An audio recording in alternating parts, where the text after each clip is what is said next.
Last time हमने क्या पढ़ा था, वाई पंचकर्मा, इसलिए तो माइंड बॉडी सोल को रिजुवेट करना। तीन चीज हमने पढ़ा था, क्या, MBS, माइंड बॉडी सोल को रिजुवनेट करने के लिए, रिजुवनेट करने के लिए हम क्या पढ़ते हैं, पंचकर्मा।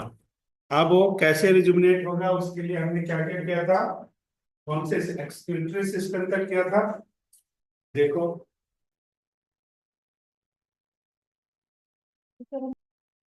मसल सिस्टम, इस पे पंचकर्मा का क्या इम्पैक्ट आता है वो हमें लिख लो।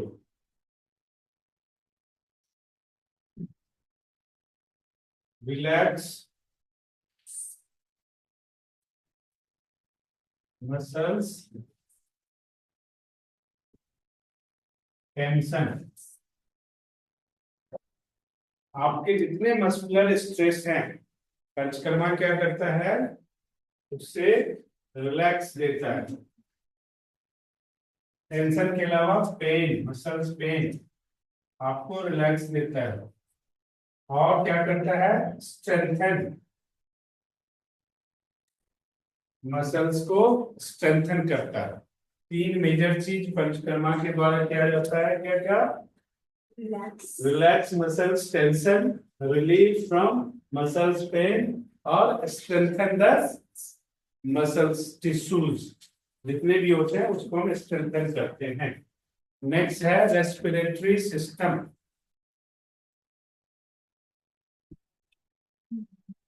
आप हिंदी में भी लिख ही देगा। मैंने बोला हुआ ना कि एक दिन आ जाया करो, फुर्सत नहीं होती,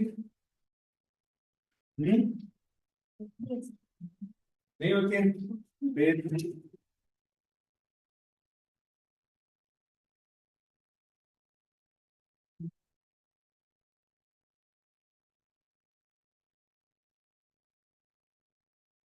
रेस्पिरेटरी सिस्टम, श्वसन तंत्र लिखो। पहला पॉइंट है प्रमोट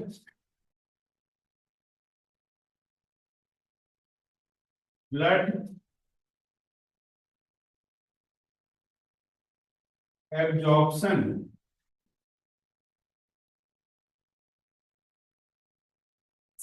ब्लड एब्जॉर्प्शन कहाँ सर? वो ऑक्सीजन, जैसे ऑक्सीजन हम कोई डाइट लेते हैं तो क्या होता है, वो ऑक्सीजन में कन्वर्ट होने में वक्त लेता है। ऐसा नहीं हमने खा लिया और ऑक्सीजन बन गया, ऐसे नहीं होता है। सर ऑक्सीजन तो हम बाहर से लेते हैं ना, क्या कर रहे हैं, समझ नहीं आया। ऑक्सीजन आप बाहर से लेते हो, सन के धूप से हमें क्या मिलता है, विटामिन डी। तो सन में खड़े होगे तो विटामिन डी बढ़ने लग जाएगा, नहीं होगा ना। क्या होता है, जब हम विटामिन सनलाइट लेते हैं उसके बाद प्रोसेस शुरू होता है उसको विटामिन डी में कन्वर्ट करने का। उसी तरह जब हम बाहर से श्वास लेते हैं तो ऑक्सीजन सीधा ब्लड में नहीं जाता है, वो कन्वर्जन प्रोसेस लंग्स के थ्रू होता है, ठीक है। तो हाँ, तो ब्लड में जब वो मिक्स होगा तभी तो रन करेगा ना पूरी बॉडी में। उस प्रोसेस में जो प्रोसेस आता है किसका, ब्लड में एब्जॉर्प्शन बाय हेमोग्लोबिन, ठीक है, तब जाके बात बनेगी, वैसे नहीं। उसके बाद यहाँ पे ब्लड बॉडी और sale exchange,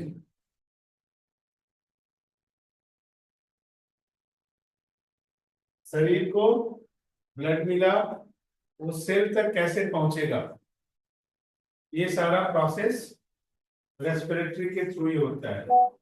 improve breathing,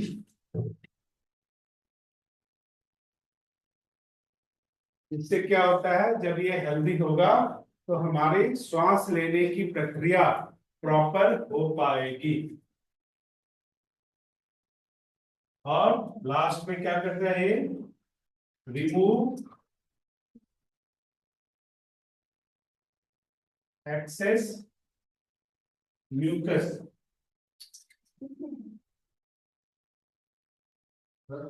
lung से जो एक्सेस म्यूकस होते हैं उसको ये रिमूव कर देता है, तो हमारा रंग प्रॉपर काम करने लग जाता है।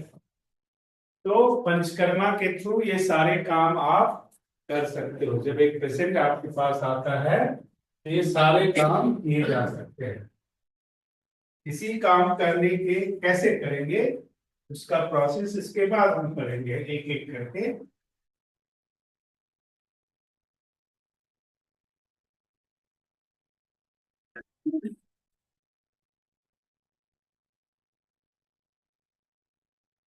आइए मैडम, आ गया? बहुत अच्छा। उसके बाद है skeletal system.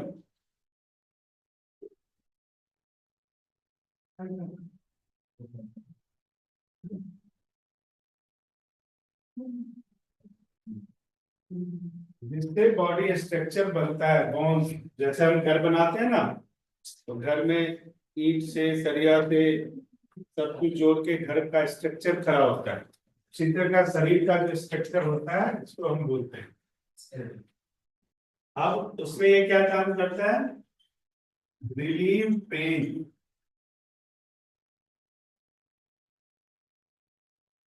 Number one. Number दो, स्ट्रेंथन बोन।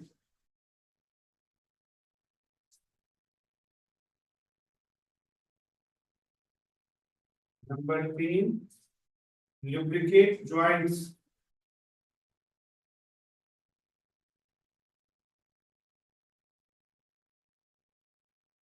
और नंबर चार, रिपेयर कार्टिलेज।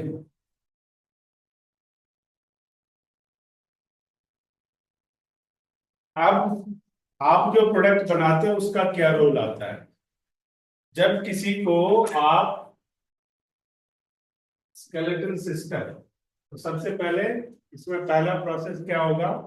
जो भी पेशेंट आपके पास आएगा, जो भी क्लाइंट आएगा, उसको आप क्या, दो चीज इसमें इंपॉर्टेंट होगी। पहला सिरोधारा, ठीक है, और दूसरा अध्ययन। अध्ययन क्या करता है? होल बॉडी ऑयलेशन का काम करता है। सिरोधारा क्या करता है? पूरा हेड को ऑयल में डुबो के, मेडिकेटेड ऑयल में डुबो के आपके क्या क्या करेगा?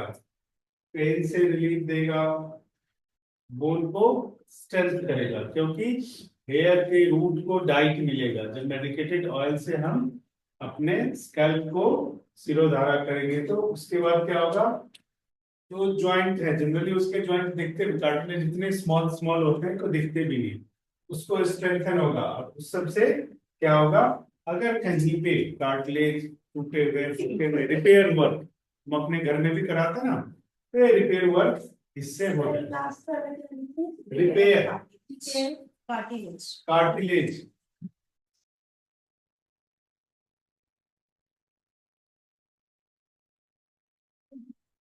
क्लियर हो गया? अब इसमें मैंने क्या बोला, जैसे हमने बनाया एलोवेरा ऑयल बनाया ना, तो इस ऑयल का इस्तेमाल हम इसमें कर सकते हैं। एलोवेरा ऑयल, हमने भृंगराज ऑयल बनाया, उसका इस्तेमाल हम कर सकते हैं। लेकिन क्या ध्यान रखना है, अगर बॉडी टेम्परेचर ज्यादा है तो डायरेक्ट इस ऑयल को अप्लाई करने से बेहतर है पहले अध्ययन करो पूरे बॉडी का, ताकि टिश्यूज ओपन हो, टॉक्सिन रिलीफ हो, तो टेम्परेचर कंट्रोल में आएगा और फिर करें। क्योंकि इसमें हीट ज्यादा होगा और डायरेक्ट ऑयल करेंगे तो उसमें प्रॉब्लम हो सकती है। हाँ, और पहले इसी ऑयल से आप अभ्यंग, अभ्यंग मीन्स क्या हुआ? Whole body ऑयलेशन। ऑयलेशन जब हम करते हैं तो हैवी प्रेशर कभी नहीं देते हैं। हैवी प्रेशर इसलिए नहीं देते हैं क्योंकि टिश्यू डैमेज होने का खतरा रहता है।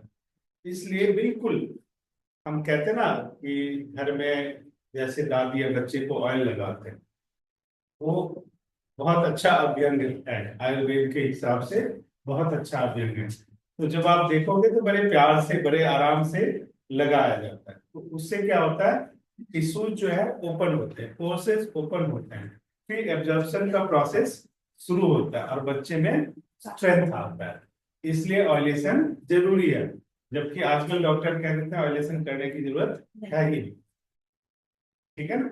और तो सॉरी बोलो पहले आप बोलो। बोलो। सर अगर बॉडी टेम्परेचर ज्यादा ना हो, हाँ ठीक तो हो, फिर तो फिर सिरोधारा डायरेक्ट से शुरू करो। देखो हर एक चीज में कंट्राडिकेशन होता है, ठीक है, तो उसको हमें ध्यान रखना, क्या डोंट डू, डूज और डोंट डू, ये याद रखना जरूरी है। क्योंकि जब भी हम प्रोसेस में करेंगे तो उन चीज को प्रोसेस अगर कर देंगे जो उस टाइम रिक्वायर्ड नहीं है तो वो प्रॉब्लमेटिक हो जाता है। इसलिए हमें ध्यान रखना है कि ऐसा ना हो। उसके बाद इंडोक्राइन सिस्टम लिख लो।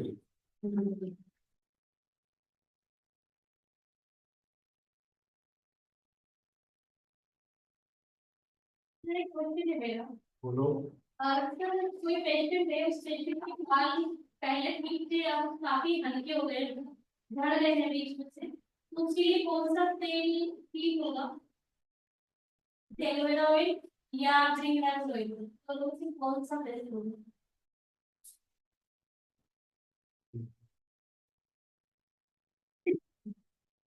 पहले उससे बोलो उसके बाल कहाँ चले गए और क्यों चले गए, ठीक तो हम बाद में करेंगे।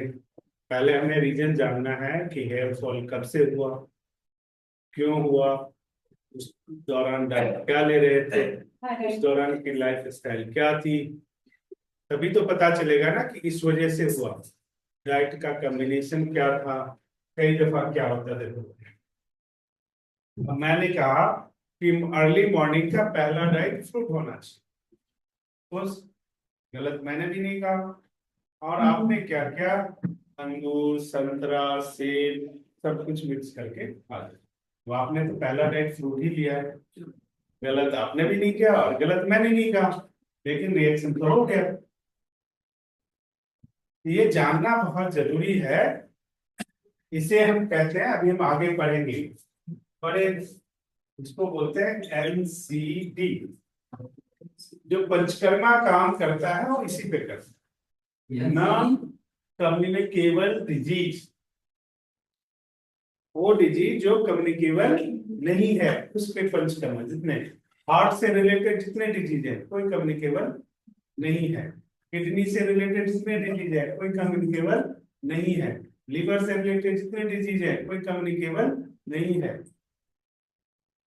मेजर इशू तो यही है। तो जितने हमारे एनसीडी है, नॉन कम्युनिकेबल डिजीज है, उस पे काम मेजर वर्क होता है पंचकर्मा का। इसलिए हमने बोला ना कि liver cleansing, kidney cleansing, heart cleansing, lungs cleansing कैसे करेंगे। मेजर ऑर्गन तो यही है ना, अगर ये ऑर्गन प्रॉपर काम नहीं करेंगे तो प्रॉब्लमेटिक तो होना ही होना है। आप कभी सोचो कि किसी का हेयर फॉल क्यों होता है, पहले सोचो। 2 दिन में हेयर फॉल होगा नहीं, सालों से प्रॉब्लम नहीं होगी। क्या होगा, एक पौधा मैंने लगाया, मैं उसमें पानी नहीं दे रहा हूं, एक दिन में तो पौधा सूख नहीं जाएगा, लेकिन लगातार पानी नहीं दूंगा तो क्या होगा। इसका मतलब अगर किसी का हेयर फॉल हो रहा है तो लगातार हेयर को जो चीज चाहिए ग्रो करने के लिए, स्ट्रेंथन रहने के लिए, वो डाइट में नहीं है। इसका मतलब क्या है, न्यूट्रिशनल डेफिशिएंसी आ गया। तो पहला काम क्या है, तेल लगाने से, मतलब केवल तेल लगाने से थोड़ी ना हो जाएगा। तो पहला काम क्या है, पिच तैयार करना, जिसपे जाके बॉलिंग करोगे तो पिच क्या होगा, न्यूट्रिशनल डाइट सप्लाई को चालू करना। तो सबसे पहले क्या करना, उसके डाइट को ठीक करना है। अगर डाइट पूरा ही बिगड़ा हुआ है अपने पास ही करते रख लो, अपने हिसाब से डाइट दो। अब इसमें बात यह है कि आपको भी पता होना चाहिए, पता चला कुछ और ही डाइट हो रहा है फिर जेल में जाओगे। इसके बाद ध्यान रखना है। हाँ अभी बात करते हैं, ठीक है। तो इन सारी बातों को, किसी को हेयर फॉल हो रहा है तो मैं क्या बोला कि पहले डायग्नोसिस करो। लंबे समय से कह रहा हूं, पहले क्या करना है, डायग्नोसिस। हेयर फॉल क्यों हो रहा है, ये नहीं है कि एलोवेरा ऑयल चुमंतर हो, ऐसा नहीं है। एलोवेरा ऑयल हमने बनाया, वाकई वो हेयर पे काम करता है, नो डाउट, लेकिन साथ में सोर्स तो चाहिए ना। मैंने अपने आर्मी को लड़ने के लिए भेज दिया और आर्म सप्लाई कर ही नहीं रहा हूँ, आर्मी कितने देर टिकेगा? आर्म्स तो चाहिए ना लड़ने के लिए, तो रसद बहुत जरूरी होता है। उसी तरह शरीर में कोई भी बीमारी है, सबसे पहले हॉस्पिटल जाओगे तो क्या होता है, डाइट बंद कर देते और वो अपना डाइट शुरू कर देते क्या। अगर ज्यादा तबीयत खराब है तो 2 पीस सलाद के, एक ब्रेड, एक अंडे, हो गया। जाओ नॉनवेज खाने जाओ और पानी पूरी खाओ, अब कहाँ रहोगे? एक हफ्ते सारा कुछ बंद कर दिया, आप ठीक हो गया। किसी को कितना भी इन्फेक्शन है, सिंपल सी बात है, क्या करो, कुछ मत करो, उसका खाना बिल्कुल रोक दो, ठीक है? और उसको एक हफ्ते, 7 डेज क्या देना है, पूरे शरीर को पानी में रखना है सबसे पहले, वाटर। टब में डाल दिया, पानी में उसको आधे घंटा लेटा। अगर उसको ठंड लग गई तो नमोनिया हो गया,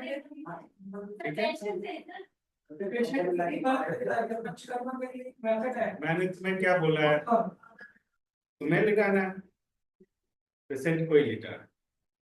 क्या होगा इससे? पहला, उसका बॉडी डिहाइड्रेट हो गया, आधा प्रॉब्लम खत्म। उसको एक हफ्ते पपीते के जूस पे रख दो, पपीते के पत्ते के जूस पे रख दो, पालक के जूस पे रख दो, नहीं कुछ तो संतरे के जूस पे रख दो, कुछ भी, नारियल पानी भी दे दो, कोई बात नहीं। अब क्या होगा,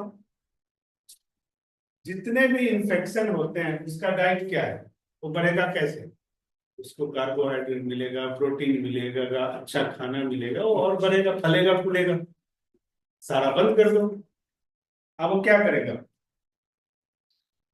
घर में प्रॉपर खाना रखा हो तो कोई खाने को राजी होता है, खाना कम हो तो क्या होता है, लगती है ना। तो शरीर में जब न्यूट्रिशन की कमी हो जाएगी तो जो कैंसर सेल है आपस में ही लड़ेंगे मरेंगे और एक दूसरे को खाएंगे, क्योंकि खाए बगैर वो रह नहीं सकते। अपने आप देखो, अपने आप। अब मसला ये है, तो 5 दिन थोड़ा सा पेन तो फील होगा, वो पेशेंस है नहीं। हॉस्पिटल में क्या करते हो, पेन की इंजेक्शन देके तुम्हारा पेशेंस बना देते हैं, जबकि वो हानिकारक है। लेकिन वो पेशेंस अगर घर में झेल लो, देखो सारे के सारे पैसे बच जाएंगे और ठीक होके उससे बिजनेस कर लो और पैसे बनेंगे। तो फेथ तो रखना पड़ेगा, किसी भी चीज में फेथ रखे बगैर काम नहीं हो सकता। सर पानी में कीटाणु से बीमारी नहीं होगी? क्यों होगी? मतलब मैं आपसे पूछ रही हूँ, मुझे नहीं पता, जैसे ठंड में लग जाए। हम पानी में ऐसे भी डाल देंगे, हम ये नहीं देखेंगे कि मौसम कौन सा है, डायग्नोसिस क्यों करते हैं? गर्म पानी में मौसम कौन सा है, पेशेंट कैसा है, उसकी स्ट्रेंथ कैसी है, सब कुछ देख के ही तो करेंगे। जैसे अगर बीमार हो जाए, जैसे किसी को टेम्परेचर हो, बॉडी टेम्परेचर ज्यादा है तो उसको पानी में लिटाने की जरूरत ही नहीं है ना, क्योंकि ठंडा गर्म से और नुकसान होगा। उसको बताया हुआ ना कि बॉडी टेम्परेचर को कम करने के लिए क्या बताया हुआ, जो का पानी दिन में 3 बार पिलाओ, बॉडी टेम्परेचर कम हो जाएगा। अभी जो मैं पढ़ा रहा हूँ केवल उतना ही तो नहीं बताया ना, इससे पहले जो पढ़ाया वो कहाँ गया? और सर अगर बाई चांस उसको वीकनेस है, फिर जौ का पानी नुकसान ठंडा नहीं करेगा? आज पूजा नहीं आई है तो उसकी तो शराब पूरी कर रही है। मैं तो ऐसे ही पूछ रही हूँ। दोनों कंडीशन अलग अलग है ना, एक टाइम में एक ही कंडीशन हो सकता, उसको पूरा म्यूकस नहीं हो सकता। अगर हाई फीवर होगा, बॉडी टेम्परेचर, तो हो ही नहीं सकता। वो होता है फीवर के बाद। Mucus। आप देखो, जनरली जब आपको 2 दिन 4 दिन फीवर होता है तो क्या होता है, हल्का सा खांसी आने लगता है, जुकाम हो जाता है, जब ठीक होने के प्रोसेस में आता है। तो गाँव में आप जाते हो तो क्या होता है, जब छोटे छोटे डॉक्टर आपको दवाई देते हैं तो क्या करते हैं, उसके साथ एक आप जिसको कफ सिरप बोलते हैं, वो नेचुरल कफ सिरप देते हैं पीने के लिए। उनको पता होता है 5 दिन बाद ये होना है, तो पहले ही उसको एलिमिनेट करो। ये सारी चीजें यही तो सीखने के लिए कह रहा हूं कि आपको अगर ये पता है कि किसी को फीवर आया, अगर वो फ्लू है, फीवर बहुत तरह के होते हैं, अगर वो फ्लू है वही सुनिए 4 दिन में ठीक हो जाएगा। अगर वो क्या हो सकता है और किस किस वजह से फीवर, निमोनिया हो सकता है, निमोनिया, और क्या हो सकता है, मलेरिया हो सकता है, डेंगू हो सकता है, और टाइफाइड हो सकता है। टाइफाइड हो सकता है, और सर वायरल फीवर हो सकता वायरस की वजह से भी होता है सर। है, और सर मनका बुखार भी हो सकता है, अगर आप मनका बुखार हो नया नाम आया, ठीक है, और सर टीबी हो सकता है। हाँ बॉडी में पेन होता है। बॉडी में पेन होता है तो भी बुखार हो सर जाता टीबी है। हो जाएगा। सबसे जो खराब बुखार है उसको बोलते हैं मेनिंजाइटिस, जब दिमागी बुखार, फीवर जब दिमाग में चढ़ जाए तो मौत के साए नजर आने लगते हैं और बहुत कम चांस होता है बचने का। उस टाइम भी मेडिकेटेड ऑयल से सिरोधारा कर सकते सर 95 में मुझे हुआ है। हैं, ठीक है। उस टाइम भी सिरोधारा पंचकर्मा किया जा सकता है, उसका फायदा हो सकता है, लेकिन उस लेवल पे पहुंचने में भी आपको 5 साल 10 साल प्रैक्टिस करनी पड़ेगी, ऐसे नहीं अभी शुरू हो जाओ। क्योंकि उस टाइम जो बॉडी की कंडीशन है, you must have knowledge to analyse that condition. अगर वो आप उस काबिल नहीं हो तो ऐसी गलती, मैं ये सब चीजें इसलिए ही बोलता हूँ, क्या पता किसी को सनक उठे जाके शुरू ही कर दो। और सर पेशेंट डॉक्टर बनने का नया नया में जब साइकिल चलाते तो खूब साइकिल चलाने का शौक होता है ना, खुद पे होता है सर। हाँ खुद पे कर लो फिर कोई दिक्कत नहीं, कुछ भी कर लो कोई दिक्कत नहीं। सर बालों पे कहा जाता है कि फंगस इन्फेक्शन होता है, फंगस पर कहाँ से कहा जाता है, किसने कहा, ही बताओ पहले, उसका एड्रेस दो। जैसे उनका जांच हुई थी वेट की, उसकी ना बालों में इन्फेक्शन बताया था, फंगस इन्फेक्शन। तो हमने अभी पिछले क्लास में ही मैंने बोला है स्कल इन्फेक्शन, सुना था? Yes sir. बालों में कैसे हो जाएगा, जो होगा वो इस पे होगा ना।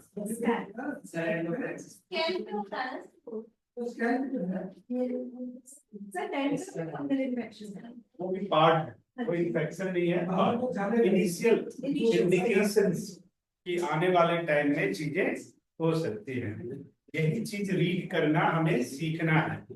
जब फर्स्ट स्टेप, कई लोग आपको ऐसे मिलते हैं कि आपके घर आए, तुम्हारा बच्चा ये बनेगा, उनको कैसे मालूम,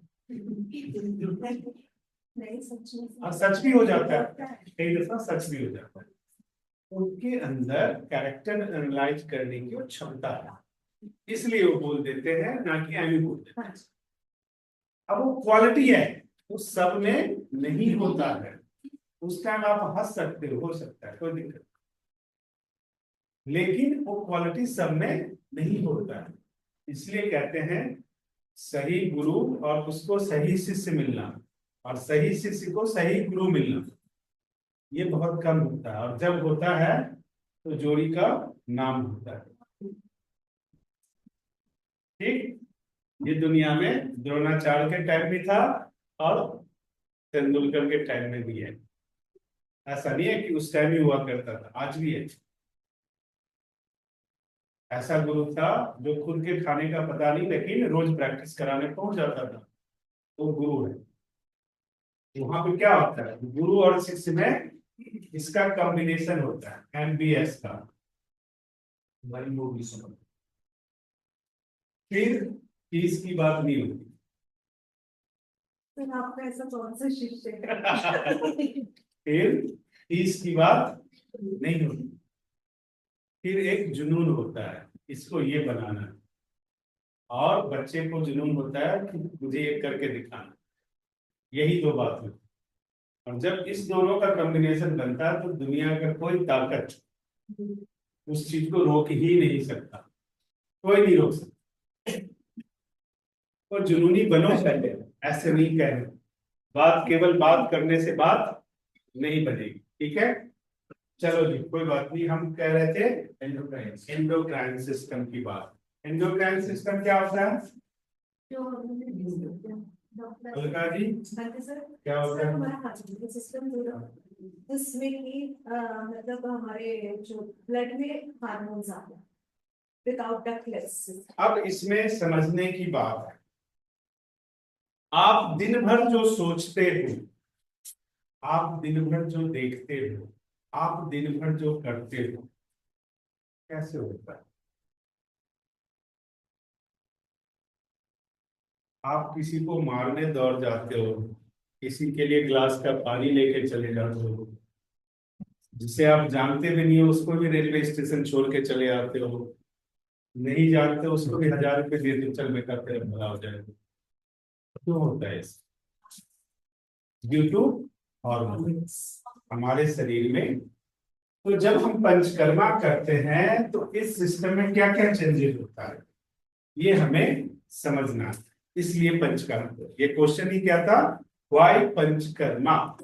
तो पहला, अकॉर्डिंग टू द एक्यूप्रेशर और इक्लो हमने पढ़ा, और पंचकर्मा ये क्या करेगा, स्टिमुलेशन किसका, ग्लैंड्स के एक्टिविटी का। ग्लैंड्स मींस हाइपोथैलेमस से शुरू होगा, पिट्यूटरी ग्लैंड, हार्मोन कराया हुआ मैंने, ठीक है ना, सारे हार्मोन की डिटेल दी हुई। यहाँ देखो, ये जो है थायराइड ग्लैंड, यहां तक जो ग्लैंड है पीनियल तक, ये क्या करेगा, आपकी स्पिरिचुअल हेल्थ, परमात्मा से मिलने का तरीका बताया। लेकिन जब यही यहां से आप थायराइड ग्लैंड पे आते हो और थाइमस ग्लैंड पे आते हो, तो ये आपको इस दुनिया में ले आता है, गृहस्थ आश्रम में ले आता है। फिर शारीरिक प्रोसेस, शारीरिक स्वास्थ्य वो ज्यादा इंपॉर्टेंट हो जाता है, इसलिए कहते हैं कि थायराइड का ठीक रहना बहुत जरूरी है, क्योंकि थायराइड ठीक रहेगा तभी आप वो सारा प्रोसेस अच्छे से कर पाओगे, अदरवाइज प्रोसेस होना प्रॉब्लमेटिक है। क्यों, पैराथायराइड या थायराइड का हाइपोथायराइड दोनों कंडीशन में या तो आप पतले हो जाओगे, मोटे हो जाओगे, या तो स्थूल हो जाओगे, जो ज्यादा एक्टिव हो जाओगे। दोनों कंडीशन खराब है, आपको बैलेंस में रहना है। हाइपर एक्टिव होना भी प्रॉब्लमेटिक है और एक्टिव नहीं होना भी प्रॉब्लमेटिक है। तो आपको रहना क्या है, संतुलित। तो जब बैलेंस आप रहोगे तभी आप अपनी प्रॉपर फंक्शन कर पाओगे। और बैलेंस रहने के लिए हमें एक चीज को ध्यान में हमेशा रखना है। गृहस्थी का मतलब कौन कौन समझता है यहाँ पे? गृहस्थी होता है ना घर से, क्या होता है इसका मतलब? भाई घर चलता चला चला के थक लिए हो, माता पिता की पारिवारिक जिम्मेदारी होती है, हाँ, इसे गृहस्थी कहते हैं जी। और सर मेरी शादी नहीं, मम्मी पापा तो है, देखता होगा, शादी करा देते नहीं। गृहस्थी का संधि विच्छेद करोगे तो क्या होगा?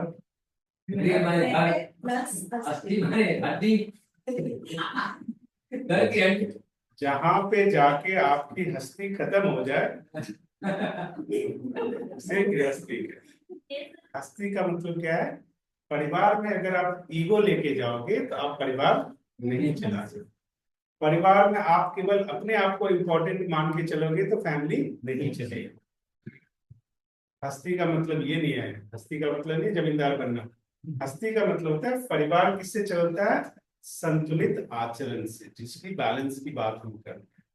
तो परिवार के हेल्थ के लिए भी ये जरूरी होता है कि जो परिवार का हेड हो उसका आचरण, उसका व्यवहार बैलेंस्ड हो, तो फैमिली हेल्थ के लिए अच्छा है। अगर वो बैलेंस नहीं होगा तो फैमिली हेल्थ के लिए ठीक नहीं होता है और वो फैमिली वन साइडेड हो जाता है। आप अपने आस पड़ोस कभी भी देख सकते हो, कहीं भी देख सकते हो, फैमिली मेंबर को अगर तवज्जो आज की डेट में इतना जो है न्यूक्लियर फैमिली प्रमोट क्यों हो रहा है, क्योंकि फैमिली हेल्थ खराब है। फैमिली हेल्थ, फैमिली में क्या हुआ, इंडिविजुअल इंपॉर्टेंस स्टार्ट हो गया है, माँ बाप ने भी सिलेक्शन शुरू कर दिया है, तो इस वजह से फैमिली में प्रॉब्लम शुरू हो गया। और प्रॉब्लम क्या हुआ, सबने अपने आप को इंपॉर्टेंट समझना है, यानी मेरी हस्ती है, मेरी बात मानी जाएगी। तो जब ये दिखाने की बात आएगी तो फैमिली नहीं चलेगी। फैमिली हेल्थ भी एक टॉपिक है। कम्युनिटी हेल्थ भारत सरकार का बहुत बड़ा प्रोजेक्ट होता है, कम्युनिटी को अच्छा कैसे रखा जाए। कम्युनिटी हेल्थ केवल पीसीएम या गोली से नहीं चलती है, वहां पर आचरण, मोरल वैल्यूज, ये सारे मायने रखते हैं। तो पहला काम ये क्या करेगा, आपके ग्लैंड का स्टिमुलेशन करेगा, उसकी एक्टिविटी को स्टिमुलेट करेगा। दूसरा क्या होगा, प्रॉपर सिक्रीशन। जब हर एक ग्लैंड सिक्रीट करता है केमिकल, जिसको अलग अलग नामों से हम जाने जाते हैं, आप जाओगे TSH, वो भी एक केमिकल है जो पिट्यूटरी ग्लैंड सिक्रीट करता है और जो थायराइड ग्लैंड है उसको रिसीव करता है। और उस अगर आप पिट्यूटरी ग्लैंड ही सिक्रीट करना बंद कर दे तो, थायराइड ग्लैंड रिसीव करना बंद कर दे तो प्रॉब्लम शुरू हो जाएगी ना, क्योंकि बैलेंस तभी रहेगा जब उसने रिसीव किया, उसने भेजा और हमने रिसीव किया। अब मैंने तो भेज दिया था, मुझे तो मिला नहीं, लड़ाई शुरू हो गई ना। तब तक ठीक है जब तक मैं भेज रहा हूं आपको मिल रहा है। जैसे ही ये सिलसिला शुरू हुआ कि मैंने तो भेजा लेकिन मुझे तो नहीं मिला, लड़ाई शुरू हो जाएगी। हेल्थ में भी सेम है, अगर दो ग्लैंड का कॉम्बिनेशन बिगड़ा तो हेल्थ का बिगड़ना शुरू हो जाएगा। इसीलिए ये सिस्टम बहुत इंपॉर्टेंट होता है। तो ये क्या करता है, इंप्रूव करता है क्या, ग्लैंड्स के कम्युनिकेशन को, सिक्रीशन को। तीसरा क्या होता है, रिड्यूस करता है एड्रेनलाइन प्रोडक्शन को। Adrenaline gland sir. अब क्या हुआ, हमने बात की बॉडी की, हमने बात की बॉडी टेम्परेचर की। हमारे इमोशंस हैं, वो हाइपर होता है, लो होता है, बैलेंस्ड होता है, उसको कौन करेगा, उसको भी ये इंडोक्राइन सिस्टम भी बैलेंस करता है। उसकी प्रोडक्शन पे चेक एंड बैलेंस करने का काम। तो अगर वो चेक बैलेंस नहीं है तो आपका हेल्थ बिगड़ेगा। तो पंचकर्मा के थ्रू उसको चेक बैलेंस किया जा सकता है। ज्यादा गुस्सा आता है तो उनके एड्रेनलिन हार्मोन ज्यादा सिक्रीट करते हैं। नेक्स्ट है improve thyroid gland function. Panchakarma क्या करता है, थायराइड ग्लैंड के फंक्शन को भी इंप्रूव करता है, जिससे फिजिकल हेल्थ आपका अच्छा हो जाता है।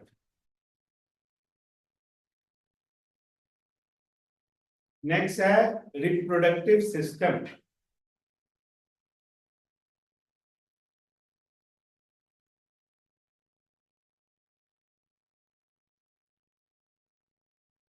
रिप्रोडक्टिव सिस्टम आजकल सबसे बड़ी समस्या क्या है, इनफर्टिलिटी का। अब ये क्या करता है, मेल हो चाहे फीमेल हो, पंचकर्मा के थ्रू इनफर्टिलिटी फंक्शन को आप कंट्रोल कर सकते हैं। तो ये एक बहुत बड़ा काम हो गया। इसके लिए प्रॉपर प्रोसेस है, प्रॉपर वो हम जब करेंगे, पांचों वॉल्यूशन से शुरू करेंगे, एक एक करके हम क्या क्या कर सकते हैं पहले हम समझ लें। और ये पॉइंट्स आपने याद रखना है कि जब हम पंचकर्मा करेंगे प्रैक्टिकल, उसमें ये पूछना है ये चीज हमने किया इसका क्या क्या इम्पैक्ट आना है, कैसे मैकेनिज्म, अंडरस्टैंड द मैकेनिज्म जो हम करेंगे उसका। ठीक है, आज की डेट में पीसीओडी चाय की तरह याद है, सुबह चाय चाहिए तो पीसीओडी का नाम सबको याद है। नेक्स्ट है मेंस्ट्रुएशन साइकिल जो बिगड़ता है, मासिक धर्म का जो साइकिल है वो बिगड़ता है। जब ये सारी चीजें अनबैलेंस होती है तो रिप्रोडक्टिव सिस्टम पे फर्क आ जाता है। अब ये बिगड़ती क्यों है? ड्यू टू हमारा डाइट और लाइफ। 80% बीमारी ठीक हो जाती है डाइट से। अगर आप डाइट चेक कर लो तो 90% बीमारी होती है, इसलिए मैं चाहे ये करूं, मैं चाहे वो करूं, मेरी मर्जी। बीमारी होती ही इसीलिए, मुझे किसी की सुननी नहीं है, मुझे पसंद ही यही आता है। मैं कल एक सज्जन के घर गया था, उनकी बेटी 2 साल की है। उसने बहुत कुछ एक्टिविटी ऐसी थी, बच्ची है लेकिन वो एक्टिविटी ऐसी थी कि आगे बता रहा कि उसने वही करना जो उसके दिमाग में है। अब जब हमने टोका तो उनके माता जी क्या कह रहे हैं, इसको कुछ नहीं कह सकते, बहुत सेंसिटिव है, नहीं तो फिर रोना शुरू कर देते।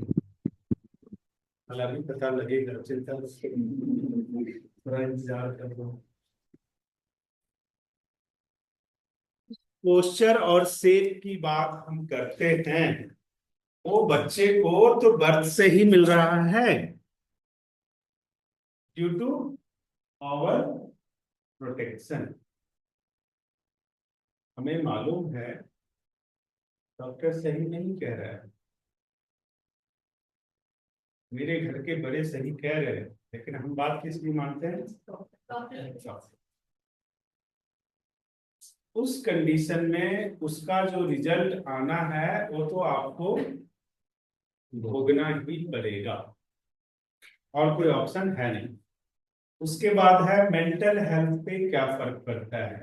जब हम पंचकर्मा करते हैं तो मेंटल हेल्थ पे क्या फर्क पड़ता है, लिखो।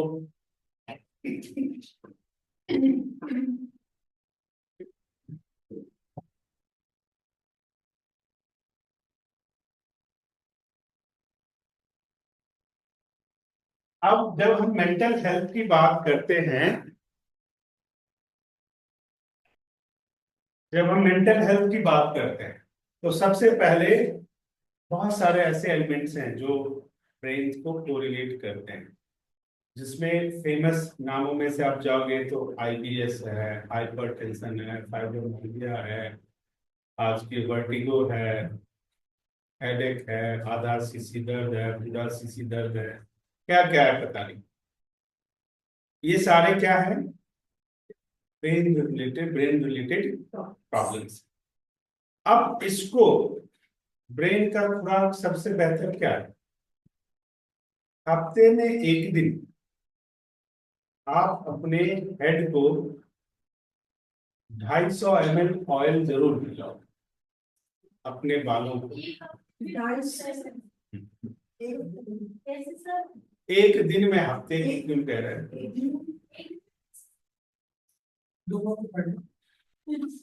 सर बहुत ज्यादा है तो मैं कह रहा हूँ कम है, सर वो एक 500 ml भी लग सकता है। ठीक है, प्रॉब्लम ये है कि हाउ टू यूज इट। खासकर जो फीमेल है उनके लिए तो 500 ml भी यूज हो सकता है। जब आप यूज करोगे 1 टेबल स्पून ऐसे रखो, 5 मिनट ऐसे रखो, कहाँ जाएगा पता भी नहीं चलेगा आपको, पता भी नहीं चलेगा। ऑयलेशन का मतलब आपको क्या समझ आया, लिया पूरा लगा दिया हो गया ऑयलेशन, ये तो ऑयलेशन है ही नहीं रूट में। तो रूट में कैसे होगा, थोड़ा ऑयल लगाओगे 5 मिनट, जब पूरे रूट को एक्टिवेट करोगे स्टिमुलेशन, तब तो होगा ना। अब हम शिरोधारा करते हैं, क्या करते हैं, कम से कम ½ लीटर ऑयल, 1 लीटर ऑयल तक यूज होता है। हम बार बार ऑयल मेडिकेटेड ऑयल से करते हैं, और वही ऑयल जो नीचे गिरता है फिर उसको रिसाइकल करके हम डालते हैं। बाद में आप देखोगे इतना सा ऑयल बच जाएगा आपके पास। तो इसका खुराक है ये। जब आप ये खुराक नहीं दोगे, आज की डेट में आप मैक्सिमम लोगों से पूछो तो 6-6 महीने साल भर हो जाते हैं ऑयल लगाए हुए। इसलिए वो उजरे उगते सारे रहते हैं, किसी का दिमाग ऐसे है, किसी का दिमाग ऐसे है, कोई सबकी शक्ल देखोगे तो लड़ने के लिए तैयार है। अच्छा, इसीलिए जल्दी बात सफेद भी हो जा रहे हैं। इसलिए हेयर फॉल शुरू हो जाते हैं, 2 मुंहे बाल आ जाते हैं, और उससे क्या होता है, स्ट्रेस बढ़ता है। जब स्ट्रेस बढ़ेगा तो बाल सफेद होने शुरू हो जाएंगे। कई लोग आपको कहते मिल जाएंगे, मैंने बाल ऐसे ही सफेद नहीं किए, बड़ी बीमारी कमा बड़े रहे धूप में हैं। जाते हैं। तो काफी सारे लोग एग्जाम्पल भी तो कहते हैं कि हमने ये बाल सफेद मुंह में नहीं किए, हमारी तो उम्र से हुई। इसमें क्या उन्होंने जीवन में इतने टेंशन कमाए, अनुभव लिए हैं अलग अलग चीजों का, अलग अलग समस्याओं का, कि ये तो हमेशा गर्म ही रहता है, तो बाल सफेद होना तो तय हो गया ना। ये कूल रहे तो बाल कम सफेद हो। और बात उसमें निकलेगा भी नहीं। तो ये सारी चीजें हमें देखना हो, जब तक हम उसको नहीं समझेंगे। अच्छा, नेक्स्ट काम ये क्या करता है, रिलीज टेंशन और एंजाइटी। ये थोड़ी दूर कर देते हैं। रिलीज टेंशन और एंजाइटी। नेक्स्ट डिप्रेशन, और एक चीज जो आज की डेट में बहुत आ गया है, सुसाइडल टेंडेंसीज। 3 इडियट पिक्चर आया था ना, अब तो कुछ कोई मत, क्योंकि कुछ कहो तो सुसाइड कर लोगे। ये डायलॉग था ना पिताजी का, 3 इडियट्स। ये जो सुसाइडल टेंडेंसीज है, अब सुसाइड एक अकर्मण्य कार्य है जिसको बच्चों ने अपना हथियार बना लिया है, कि माँ बाप कुछ कहेगा तो मैं सुसाइड कर लूंगा, टीचर कुछ कहेगा तो मैं सुसाइड कर लूंगा। अब कौन पुलिस केस में फंसे, चोर जैसा है वैसे ही रहे। टोटल में 113 हाँ, टोटल में इसका अभी तक के 113। अब ये क्यों हो रहा है, एक्चुअली देखो, एनालाइज करो, पंचकर्मा क्यों जरूरी है, समझो इसको। हम पढ़ाई करते हैं, MBBS करते हैं, मान लो बच्चे को डॉक्टर बनना, यकीन मानो MBBS उसके जीवन का 5% भी इंपॉर्टेंस नहीं रखता, लेकिन मैंने 100% उसको बना दिया, और बच्चे पे इतना प्रेशर डाल दिया, इतना प्रेशर डाल दिया। अरे उसके अलावा भी जिंदगी है, जो MBBS नहीं करते उनकी जिंदगी नहीं होती क्या। एक बंदा आज की डेट में तो छोटे छोटे खेल खेल के इतना बड़ा नाम कमा लेता है कि MBBS उसके ऑटोग्राफ लेने के लिए तरसते हैं। होता है ना ऐसा। अपने माइंड को एक्सट्रोवर्ट बनाओ। बच्चे से जो एक्सपेक्ट कर रहे हो, होता क्या है कि मैंने जो अपना सपना पूरा नहीं किया ना, अब तू करके दिखा, अरे भाई तू करके दिखा। 3 दिन पहले मेरे बच्चे का रिजल्ट आया, वो मम्मी के साथ जाने के लिए राजी नहीं हुआ, मेरे साथ जाएगा। नंबर आया, उसको जो भी आया, कह रहा मम्मी तो मुझे सुनाया कि थोड़ा कम नंबर आ गया। बोला क्यों, कह रहा आपको गुस्सा नहीं आ रहा। बोला नहीं, क्योंकि तू तो मेरे से ज्यादा लाया, मेरे इसमें आते नहीं थे। मैं तो इसी से खुश हूँ कि भाई मेरे से ज्यादा तो ला रहा है। प्रोग्रेशन हो गई। देखो बच्चे को आप किस तरीके से बात करते हो, कैसे बताते हो, क्या करते हो, उसको नॉर्मल तो रखो।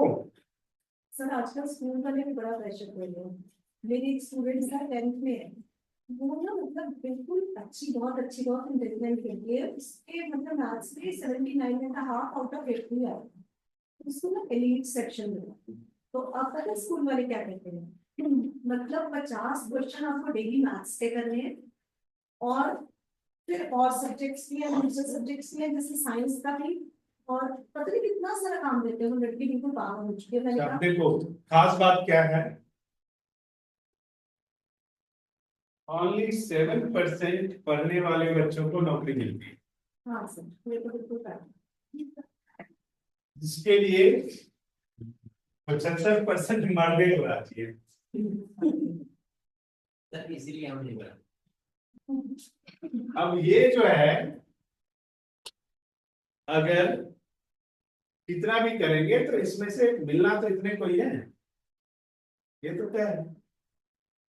तो जब ये तय है तो बच्चे को ओपन रहने दो ना, कुछ हुनर सिखा दो ना। पूछा जाए क्या आता है तुझे, एक बच्चे से अगर आप सिंपल पढ़ाई कराते रहोगे तो नहीं, मान लो इंजीनियर डॉक्टर नहीं बना, बीए पास कर लिया, अब उसको आप 100 बार पूछोगे क्या आता है तो क्या कहेगा, बीए पास किया। आने के नाम पे क्या आ रहा है, तब ये पास है ना। बीए का मतलब होता है बेकार आदमी, वो अपने आप को बेकार आदमी समझ लगता है। उसको आता क्या है ये जानने की चीज़। अपने आप से, आप अपने आप से, आप पेरेंट्स हो ना, आप अपने आप से पूछो बच्चे को सिखाया क्या, क्या सिखाया। मान लो भूकंप आ गया, अब हॉस्पिटल और एम्स और सब खत्म, अभी थाईलैंड में खत्म हो गया, अब नौकरी मिलेगी, अब कैसे सरवाइव करेगा वो, क्या सिखाया, क्या आता है उसको। तो क्वेश्चन खुद से पूछो, बच्चे से बोलो खुद से करने के लिए, वो अपने आप सीखेगा। जो मन करेगा वही सीखे, गाड़ी ठीक करना सीखना है वही सीखे, इलेक्ट्रिसिटी लगाना सीखना है वही सीख ले, एसी बनाना सीखना है वही, कुछ तो सीखे। इंजीनियर बन के भी क्या करते हैं, क्या करते हैं, राम कथा गा रहे इंजीनियर बनते, मां विश्वास। सी हर एक चीज में आप देखोगे ना, तो हमारा मेंटल डाइवर्जन का कोई हिसाब नहीं होता। आपको हुनर आना चाहिए। हुनर क्या देता है, अनुभव। हुनर क्या देता है, कॉन्फिडेंस, आत्मविश्वास। नहीं पूछूंगा मैं ये तो कर ही लूंगा, यस सर, ये कॉन्फिडेंस हुनर से मिलता है। पंचकर्मा भी क्या है, एक तरह का हुनर है। हुनर। सर बेस्ट, कुछ नहीं होगा, ऑयल बना लूंगा, यही बना के बेच लूंगा। कुछ नहीं ये बोला तेरी। कुछ नहीं होगा तो सिरोदा करके सबका टेंशन तो खत्म करूंगा। ये तो डिहाइड्रेशन की बात है, उसको ठीक करने में जो ट्रीट हमें आता है वो तो कम से कम उसको कर सकते हैं। सर एक क्वेश्चन, सर आप इसका पंचकर्मा कर दोगे? मतलब मेरी एक स्टूडेंट की मदर है, वो करवाना चाहती है। देखो यहाँ पे पंचकर्मा नहीं किया जा सकता, मैं हॉस्पिटल रिकमेंड कर दूंगा, वहां जाके करा ले, क्योंकि यहाँ तो हमने पूरी फैसिलिटी रखी नहीं है ना, क्योंकि उसका ऑब्जर्वेशन होता है, उसके लिए एक रूम होना चाहिए, वॉशरूम है, सब प्रॉपर होना चाहिए ना सारी चीजें। तो यहाँ तो हमने ये तो एकेडमिक है, मैं आपको मैं बता दें तो क्या उनका पहले स्टेटस दो, क्या कैसे है, तो फिर मैं बताऊँ। ऐसी कोई प्रॉब्लम नहीं है, मतलब मुझे बाहर जाना है, वो चाहते हैं वो वहां जाने से पहले अपने पूरा बॉडी डिटॉक्स कराना। तो मैं, आप एक दिन आ जाओ, 2 घंटे बैठ जाओ, आप उनसे पैकेज का फीस ले लो, आप ही बॉडी डिटॉक्स कर दो, रेजिग्नेशन इतना तो आपके आपके पैसे कमा लो, क्या दिक्कत है। शुरुआत में अरे मैं पीछे खड़ा हूं ना, आप आगे तो बढ़ो, उनको बॉडी डिटॉक्सिंग तो करना है, करा देंगे ना, क्या इशू है, वो सब हो जाएगा, उसका कोई वजह नहीं है। वो सब तो उसके लिए पंचकर्मा हॉस्पिटल भेजने के बजाय मैं आपको चीजें बता देता हूँ, कर दो, हो जाएगा, अपने आप हो जाएगा, कोई सुनिए। ठीक है जी, तो सुसाइडल टेंडेंसीज हो गया। हाँ उसके बाद माइंड फंक्शन को इंप्रूव करता है panchakarma. Mind function, memory improve करता है, आपके फोकस को बढ़ाता है, क्लैरिटी लाता है आपके फोकस में।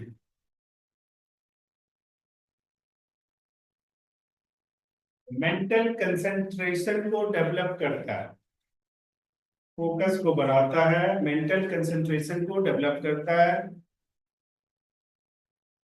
और सबसे जो महत्वपूर्ण चीज है, आपका हेल्दी स्लीप साइकिल इंप्रूव करता है, बनाता है। क्योंकि जो ढंग से सोता नहीं है वो ढंग से जी नहीं पाता है। सर, एक क्वेश्चन है सर। सर कहते हैं कि जो लोग महान होते हैं वो 3 घंटे ही सोते हैं भाई, वो फिर जो 3 घंटे महान होते हैं वो सोते ही नहीं। नींद पूरी कैसे करते हैं सर फिर वो सर? बता, सर एक बार और बताइए, माइंड फंक्शन मेमोरी पे होता है, तीसरे नंबर में क्या था? मेंटल कंसंट्रेशन, फोकस को बढ़ाता है, मेंटल कंसंट्रेशन को बढ़ाता है, स्लीप साइकिल को ठीक करता है, और माइंड बॉडी रिलैक्सेशन को प्रमोट करता है। और जो सबसे इम्पोर्टेंट चीज मैंने जो बोला आपको कि पंचकर्मा भी एक हुनर है, वो हुनर सीखना है।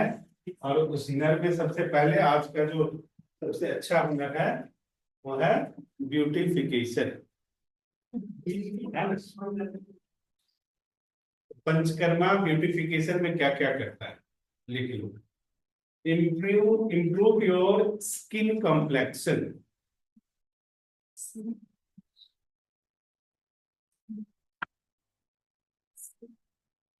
reduce acne,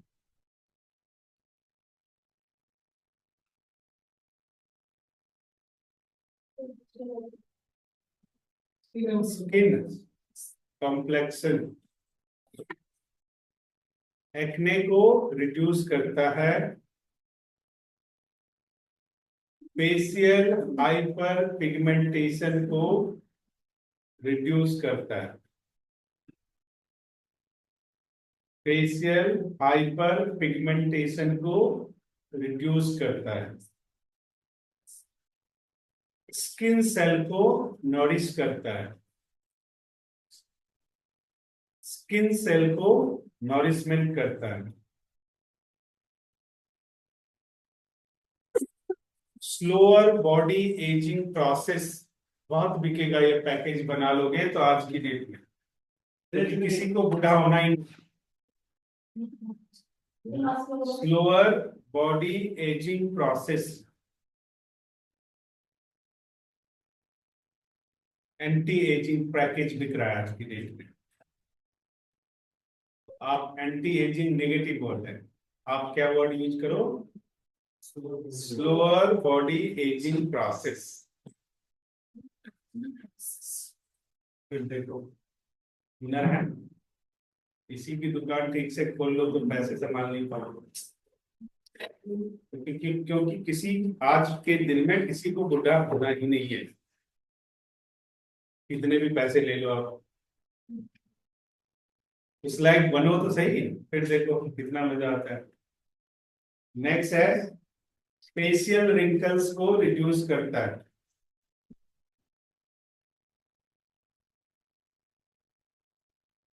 स्ट्रेच मार्क्स को रिड्यूस करता है। इसके बाद ये सारा समझने के बाद अब हम पढ़ेंगे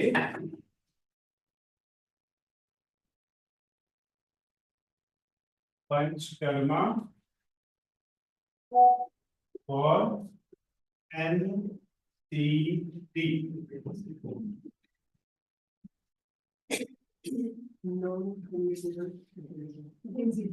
ठीक है, इस पर क्लास हम कंप्लीट का कल करें।